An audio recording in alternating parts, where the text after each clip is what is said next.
దుబాయ్‌లో నాకు ఈ 2026 సంవత్సరంలో సోప్స్ అండ్ పర్ఫ్యూమ్స్ కొనే బాధ తప్పిపోయింది. తగుదనమ్మా తనింటికే వెళ్తాను అనుకుంటూ లాస్ట్ మంత్ క్రిస్మస్ నుంచి ఇప్పుడు న్యూ ఇయర్ వరకు నాకొచ్చినటువంటి గిఫ్ట్ కలెక్షన్ ఇదంతా. ఈ పర్ఫ్యూమ్ నాకు మా హస్బెండ్ న్యూ ఇయర్‌కి సర్ప్రైజ్‌గా గిఫ్ట్ ఇచ్చారనమాట. ఫస్ట్ టైం నాకు తెలియకుండా తను నాకొక సర్ప్రైజ్ ఇచ్చారు.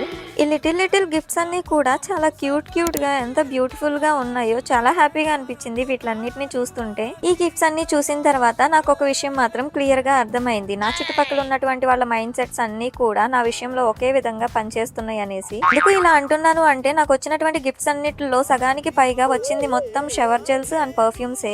నేను గిఫ్ట్స్ కోసం విష్ లిస్ట్ రాసేటప్పుడు no teddy bears no bags అని రాశాను. కానీ ఇవన్నీ చూసిన తర్వాత నెక్స్ట్ ఇయర్ మాత్రం no shower gels no perfumes అని రాద్దామని ఫిక్స్ అయ్యాను. ఏదేమైనప్పటికీ నా యొక్క ఇయర్ ఎండింగ్ ని అలాగే ఇయర్ స్టార్టింగ్ ని ఇలా సర్ప్రైజెస్ తో నింపేసి నాకు ఇంత హ్యాపీనెస్ ఇచ్చినటువంటి నా హస్బెండ్, ఫ్రెండ్స్, కొలీగ్స్ మీ అందరికీ కూడా చాలా థ్యాంక్ యూ సో మచ్. ఇంకా ఇలాంటి మరెన్నో ఇంట్రెస్టింగ్ వీడియోస్ కోసం మన ఛానల్ మీరు సబ్స్క్రైబ్